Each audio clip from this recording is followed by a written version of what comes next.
And let's get into our extra special for today. And we're going to be focusing on the significance of World Human Rights Day. It's themed Our Rights, Our Future, Right Now. So through the lenses of Nigeria's human rights landscape, while this day serves as a global reminder of our fundamental freedoms, Nigeria's record on human rights remains a subject of national and international concern. Allegations of suppression of protesters, targeted arrest of journalists under contentious cybercrime laws, and instances of police brutalities continue to paint a troubling picture. For example, Amnesty International has highlighted cases of unlawful detentions and live ammunition used on protesters, with numerous deaths and injuries reported. Similarly, journalists have also faced increasing crackdowns, with arrests justified under laws that seem to stifle freedom of expression rather than protect national security. So the impact of these violations goes beyond the individuals directly affected, challenging the collective conscience of Nigerians and questioning the state's commitment to upholding constitutional rights. As many citizens remain unaware of their rights enshrined in the Constitution, today's discussion seeks to educate, empower, exploring how we can move towards a more inclusive and just society. So to dissect the issues, we are honored to have two esteemed guests here with us. One, Comrade Prince Marvis Ewe-Magbe, former Secretary of the Committee for the Defense of Human Rights, Edo State Chapter, and Issa Sanusi, who is joining us via the chat, Country Director of Amnesty International Nigeria. Gentlemen, you're welcome here for this very critical discussion. Thank you very much for joining us. Thank you very much for having me this morning. Very good. So, Mr. Issa, let's first start with you. From an Amnesty International point of view, how would you assess the current administration's commitment to protecting human rights? And I'm talking about the Nigerian instance now. Well, let me just start by saying that nothing has changed about human rights in Nigeria. We are continuing on the same trajectory of violations and abuses, lack of accountability, and the failure of the Nigerian authorities to consider human rights as fundamental, not only to the development of the country, but also to the prosperity of the country and prosperity of the people. We have a situation whereby accountability is still zero when it comes to human rights in Nigeria. It has been like this for many years. It still remains that way. We are rather also having new dimensions whereby journalists are arrested on flimsy excuses, using or manipulating the Cyber Crimes Act, which in many ways contradicted many parts of the Nigerian Constitution, and arrested, harassed, many other things. Within this year alone, journalists and bloggers, at least 11 of them have been arrested. And this thing is not stopping. When it comes to protection of lives, which is the fundamental responsibility of the government, it is still the same story, whereby gunmen are still on rampage in many parts of northern Nigeria. They go in, kill people, and then get away with it without accountability, and then the people become displaced, and they continue to live in displacement forever. So when it comes to police brutality, every day we receive reports of police brutality, even though after the EndSARS protest of 2020, we had a lot of promises, a lot of pledges by the government to end police atrocities. Unfortunately, the story has not much changed, because every day we are receiving news, we are receiving reports, concrete reports of people brutalized or extorted, police stealing from people. So the story, the picture is still grim and unfortunate. Is not something that should happen. Is something also that we should all be worried about. While I'm still on this topic here, is there a global ranking for human rights? And where does Nigeria fall on it? Basically, I'm asking what Nigeria's perception is to the international community. Well, Amnesty International does not do something that can be considered to be a ranking, because What we do at the end of every year is to report the human rights situation in every country. And there is no country where you would not find these things. It's just that the magnanimity, the size of the problems is bigger in some countries. But as you know, Nigeria has been ranked very low globally in terms of human rights for so long. Since the military days, and when we come into the civilian days, we have new pattern of human rights violation and abuses. So Nigeria's ranking or Nigeria's image in the human rights community is still very bad, and it continues to get bad with every news showing atrocities. Like the August End Bad Governance protest, at least 24 people were killed, and including minors. So, and we are expecting that this kind of, killing of protesters will come to an end. Unfortunately, it hasn't. 24 people were killed, and they didn't carry any arms, and some of them are even minors. And many of those killed were not even at the protest scene. They were at home or moving around, but the bullet reached them wherever they are. So if you want me to give you a picture based on what I know about the status of Nigeria in terms of human rights, the country's ranking is still very low, very, very low and shameful for a country that is practicing democracy and operating a system of governance that recognizes freedom and justice. Now, I mean, let me also talk about, now we're talking about freedom and justice, let's talk about the judicial system, right? And I'm going to come to you, Marvis Eva Imagbe, and just really talk about this, extensively. You represent the CDHR, you're the former secretary, and we know that the judicial system is somewhat snail-paced, there we go. It's very slow when it comes to due to the delays in the process and everyone waiting to get their own day in court. How does this contribute in any form, shape to, the infringement of fundamental human rights for Nigerians? Okay, thanks again for having me here today. When we talk about the judicial system in our country, I don't always want to say this, but I will say it because human rights talks about the freedom of expression. Now, the problem with the judicial system is the fact that some persons, like the saying goes, cash and carry. I am not saying that the judiciary is a cash and carry institution, but we live in a country whereby human rights violation is very high. And when some persons are oppressed, first of all, they don't even know how to go about it. They don't even know who to meet. They don't even those that know who to meet and how to go about it, but they don't have the resources. And even if they do, who they are fighting with or who is oppressing them may at the end of the day, because of influence, money in the pocket, delay the whole process. And for what I know, the judiciary is and supposed to be the last hope of the common man. But do we have that today in our country? That is the question we should ask ourselves. So the lawyers or the legal practitioners, as far as I'm concerned, part of their duty is to protect and defend the rights of humans.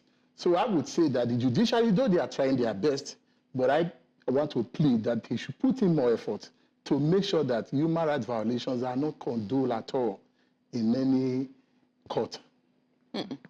And very interesting when you think about it. And then one would now have to start talking about reforms and what better way for our judiciary to be better, reformed to help better uphold the human rights of its citizens. What would those reforms look like? Like I said earlier on, the problem is that most of our laws and policies are not people-centric.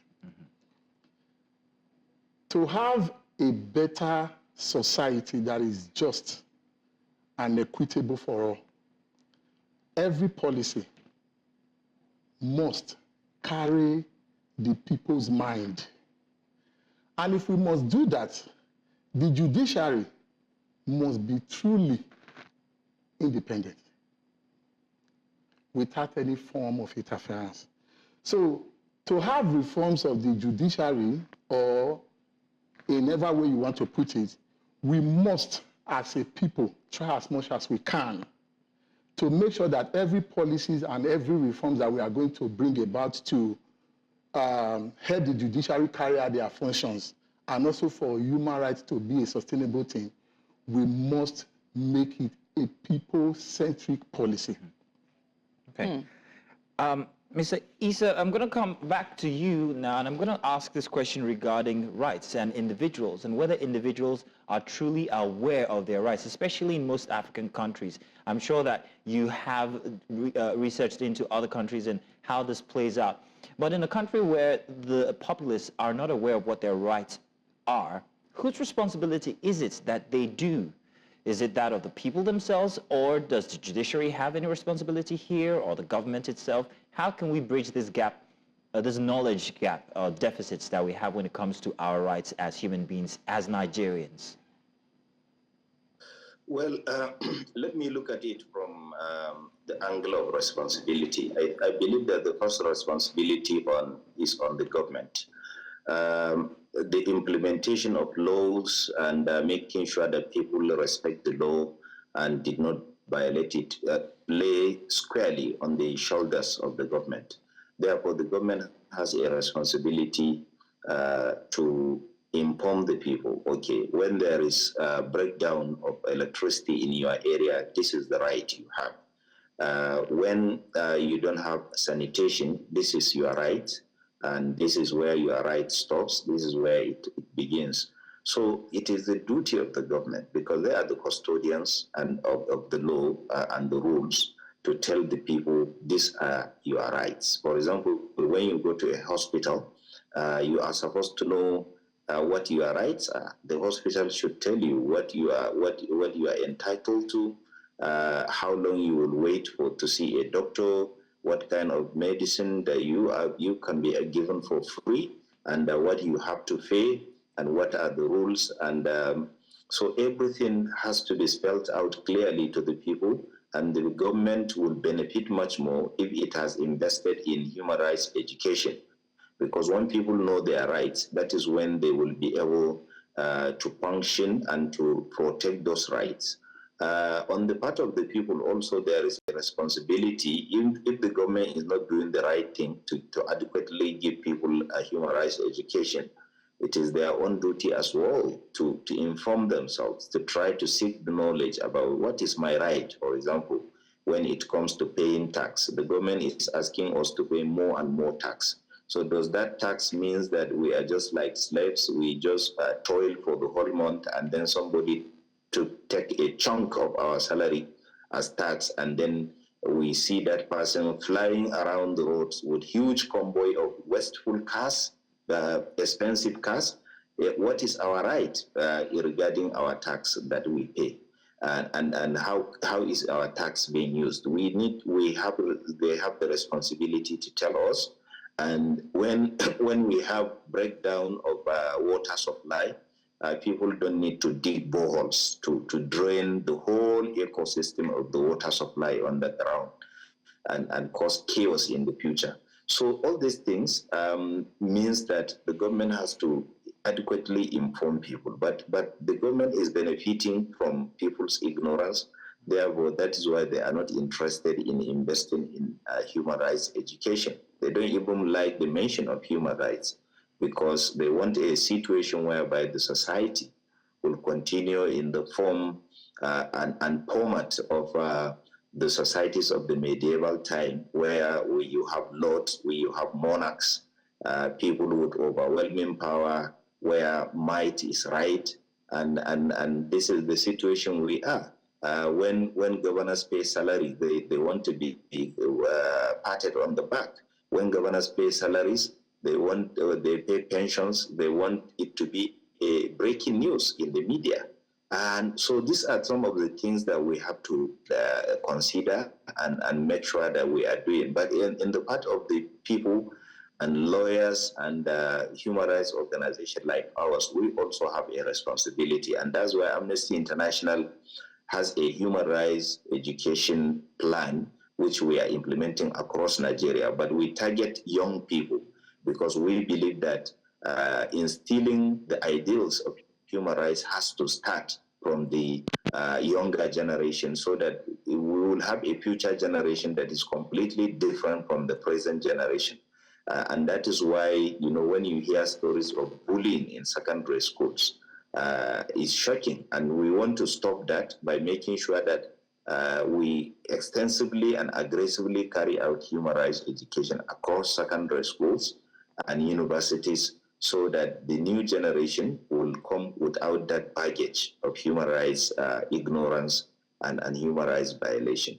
But I believe that the government has to do more and has to invest, particularly empower the National Human Rights Commission to carry out massive human rights enlightenment so that people will know their rights.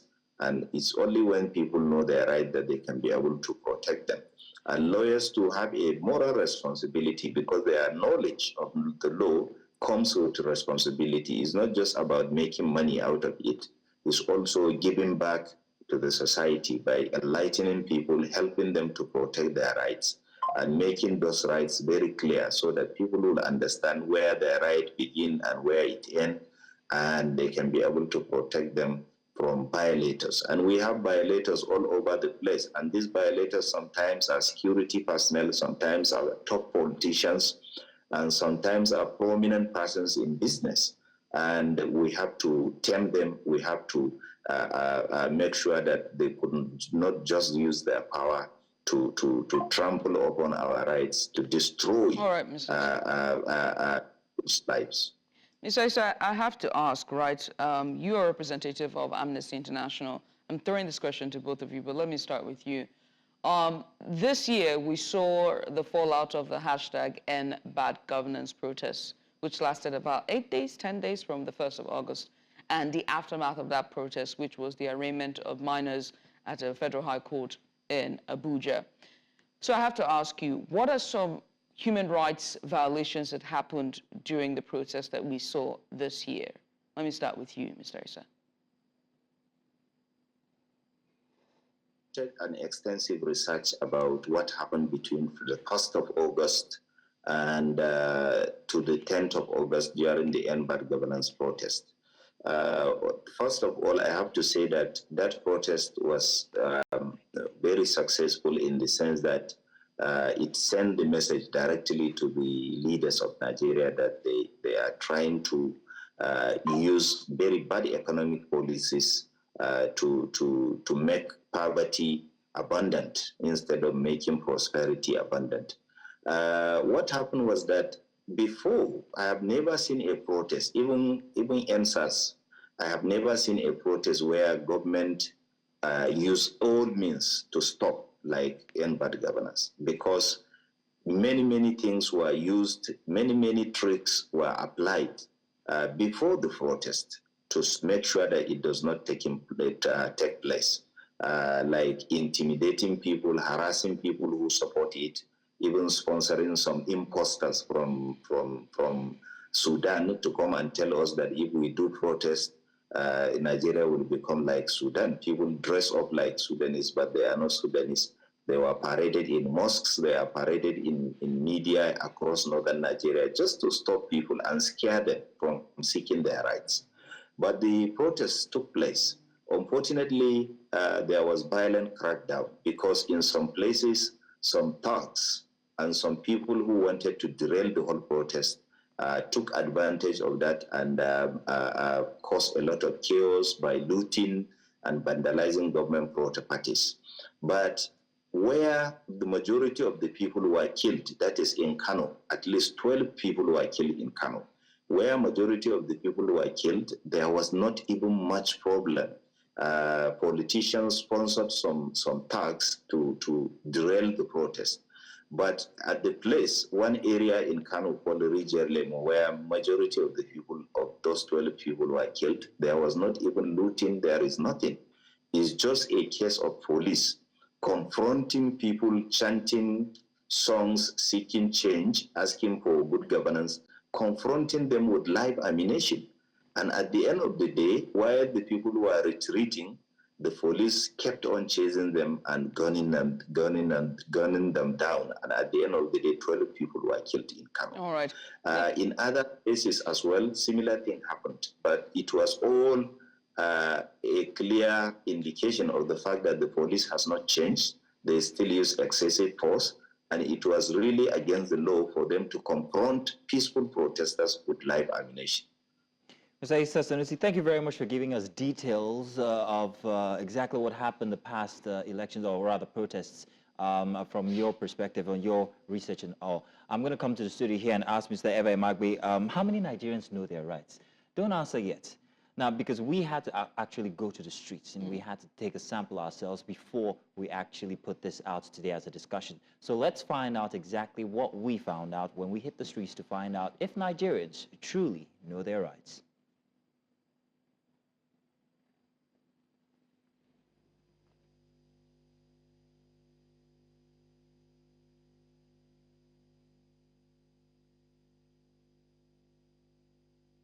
Human rights happens to be every good thing that a citizen of Nigeria must benefit. And I don't even want to exclude anything from any other stuff. Everything in Nigeria is meant for every citizen in Nigeria to benefit.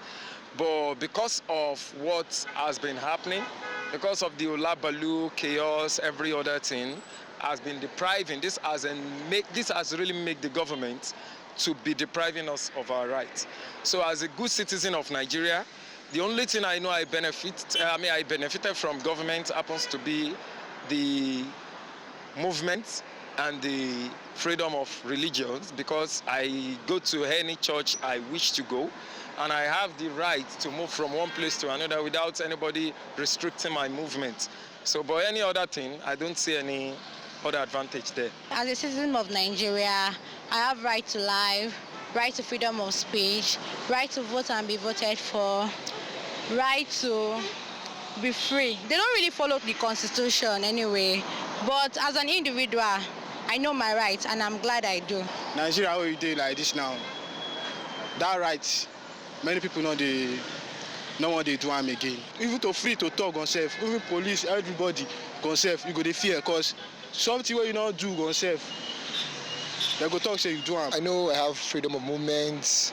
I have some legal right, like, you know, having access to some things and know things I'm supposed to do as a Nigerian, like what I have to say. I have the right to, like, my voice has to count for me, even if I don't know anything.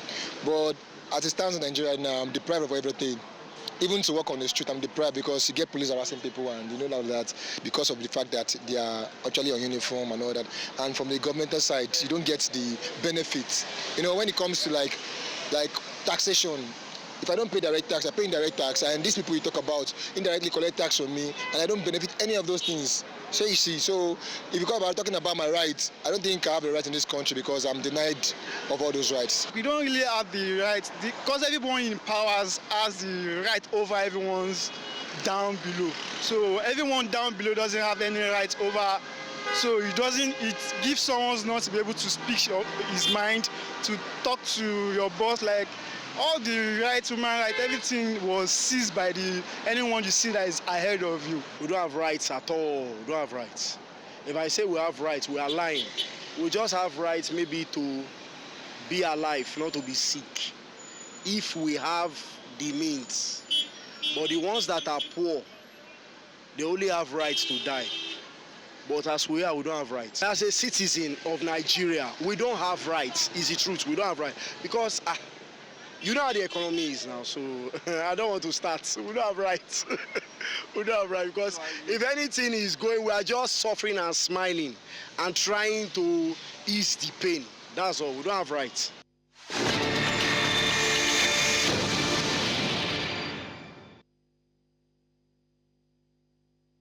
Welcome back inside the studio. And before we left, I was asking Mr. Eva Magbe A very pertinent question regarding rights and individuals. So I come back to you. Now, from what you have seen, it's very ambiguous exactly whether people know their rights or what rights they even have.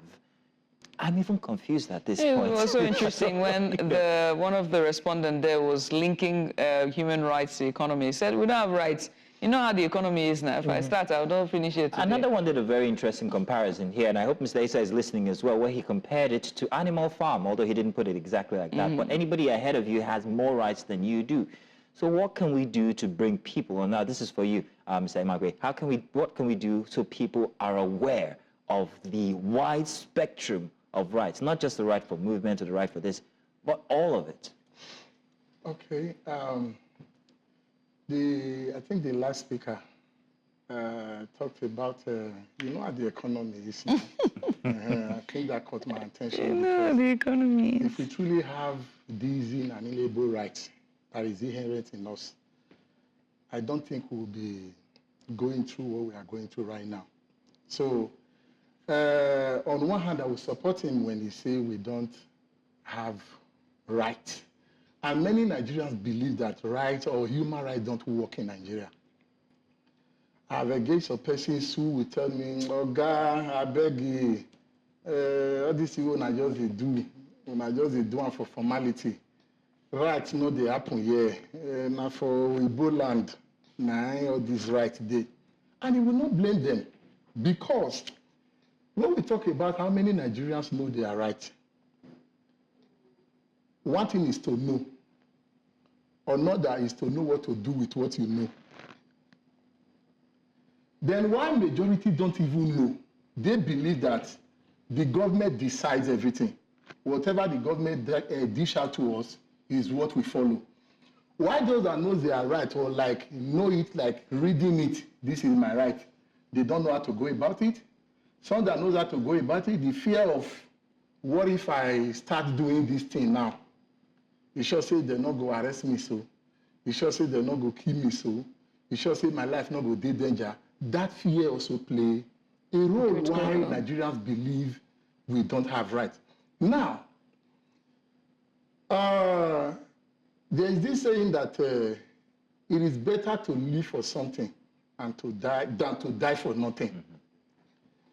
The greatest fear of a man, or the greatest enemy of a man, is fear. When you are scared to fight for your right, automatically you don't even deserve to live. But that has been taken away from us. The fear is what we live under. Exactly. So how can we now come up and say, yeah, I want to fight for something I'm scared of anyway? Okay, I want to ask a question. Go ahead.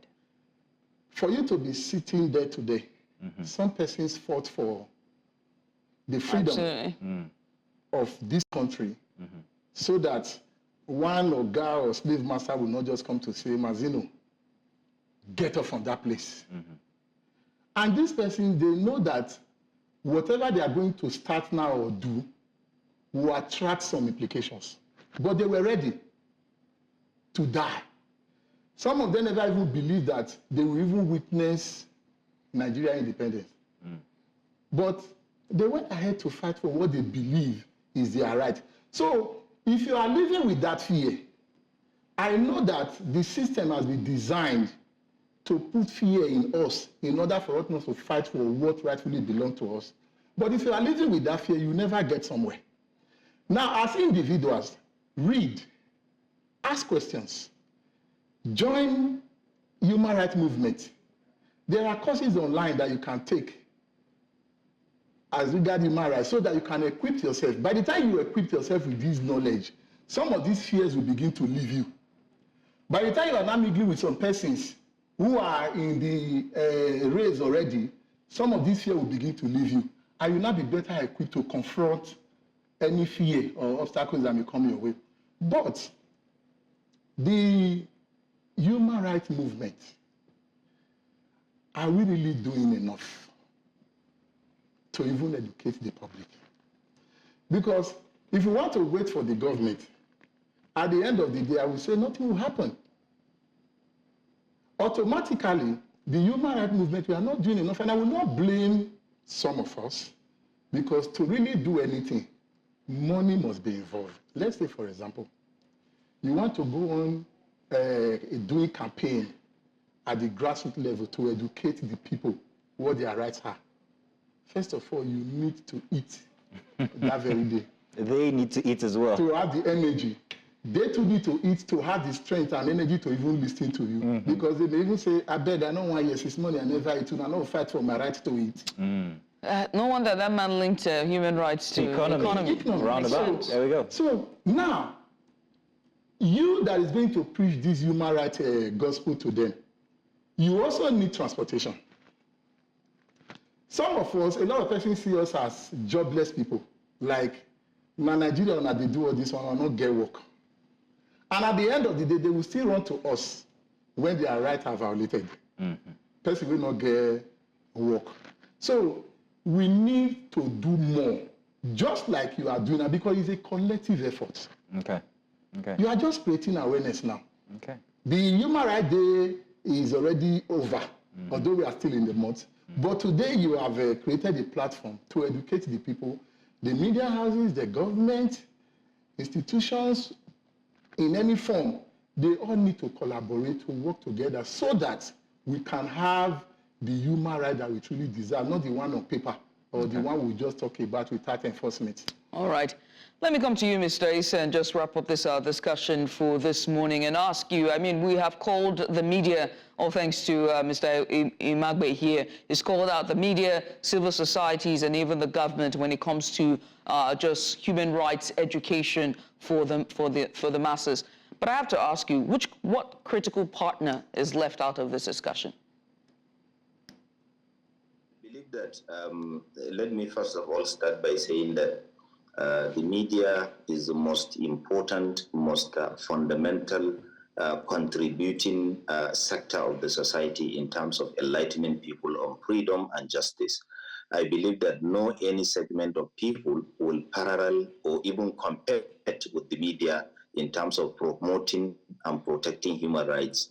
The only person who is not in this discussion or missing in this room is the judiciary. The judiciary is now facing a lot of challenge, a lot of accusations, a lot of allegations. I believe that the judiciary has a role to play. Even recently, the Inspector General of Police was quoted by the media saying that the criminal justice system is a mess and police should not be blamed.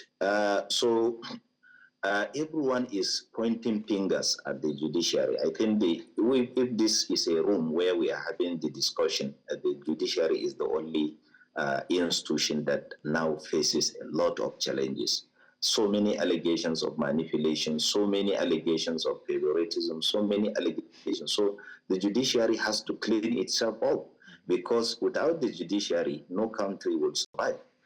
When you have issues of human rights violation, you have the confidence that when you go to court, whether you are against a minister or a billionaire, you have the confidence that the judge is above being bribed, is above being influenced, and you will get justice. But when you have this kind of case, you cannot even contemplate going to court, because you know that you will not get justice. People don't even like going to court, and that's why we are having so much violence in the country.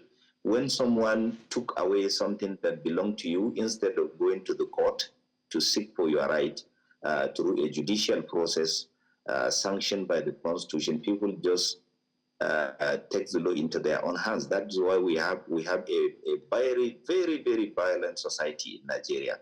You will see a lot of violence, people killing each other, people carrying out murder and everything. So the judiciary is missing. It has to really raise up. Let us have a judiciary that people respect. Let us have a judiciary that is clean. No one is perfect, but I believe that the level of accusations and fingers pointed at the Nigerian judiciary are too many and so many for it to remain silent, for it to refuse to reform itself, to make the justice system work for the people. Because if the judiciary is not up to the task, if the judiciary is not doing its work, if the judiciary is manipulated by rich politicians, we even now have a popular saying that you can go to the court, which is just like a sarcastic way or portraying how the justice system is now, where a powerful person will tell you, just go to the court. I believe that the judiciary is missing, and it has to raise the stake. They have to redeem themselves. They have to rescue this country from rapacious people, from politicians who are greedy for power, and from any individual who is not interested in well-being of the people, people who want to take what does not belong to them. The only last hope of the people, last hope of the common man, last hope of the Nigerian is the judiciary. And I believe that unless the judiciary get it right, this country will go into a chaos. Very soon. Unless the judiciary gets it right, the country will go into chaos. Mr. Issa Sanusi, let's bring it home for us journalists. The Cyber Crimes Act is something that concerns us very much as people who have to actually put out word there for, well, the populace. So what do we need to know, especially as journalists, so that this act is not weaponized against us during our line of duty? As I said at the beginning of this discussion, this year alone, or just after this government came to power from May 29, at least 11 bloggers and journalists have been arrested using the Cyber Crimes Act. The Cyber Crimes Act, I will encourage people to read it. It's a very manipulative, very dangerous piece of legislation that should not exist in a free society. And when we did an analysis of it like 2, 3, 4 years ago, we realized that many facts of it are contradictory to the provisions of the Nigerian Constitution that guarantees the right to freedom of expression, the right to freedom, the right to freedom of movement, the right to freedom of assembly. So the law is concocted in a way that is meant to give powerful people the ability to gag people, to stop people from criticizing them. Like, there are many parts of that bill that are against fundamental human rights, and fundamental human rights is guaranteed by the Nigerian Constitution and is guaranteed by the international law. So if you look at the whole of the Cyber Crimes Act, it is not meant to bring sanity or protect people. It is meant to protect big people, to protect important individuals from criticism. And it is also meant to whittle down the freedom of the media, to whittle down the freedom of the press, to silence journalists and to scare them and harass them and intimidate them and prevent them from subjecting those in power to thorough scrutiny and protecting public interest. Because the media is established or was established everywhere to protect the interests of the public. That is it. And the interest of the public supersedes every other thing anybody will talk about. Therefore, we have to push the government, we have as Nigerians and the media as well, we have to push for the total abrogation, total complete removal of that piece of suppression and repression from our rule, from our law books, because the Cyber Crimes Act has now become a tool of manipulation, a tool of intimidation and harassment. It has now been used to jail many journalists, many bloggers, and even people who have money are now using it to arrest and detain people who criticize them. So we have to work hard to make sure that that law is removed completely from Nigerian laws, because it is very dangerous for freedom. It is very dangerous for the media. It constantly puts journalists in a situation whereby they will be looking over their shoulder because they don't know what will come next after they have done their job. And their job is guaranteed by the Constitution and international law. Right. Therefore, cybercrimes, it must be actually completely removed, in my opinion. Okay. I mean, when we look at all of the arrests that have happened and detention of journalists in this year alone, it really brings to fore the discussion about just being able to free press and being able to do our jobs in no form, with no form of intimidation or unlawful arrest. But gentlemen, this has been sublime. This discussion has been very insightful, and it has hopefully set the tone for a national discourse when it comes to human rights education for the masses. I want to say many big thank you to Mr. Issa Sanusi, as well as Mavis Eva Imagbe. Many thanks, gentlemen, for joining us today. Thank you very much for having me. Thank you very much for having me. Thank you very much.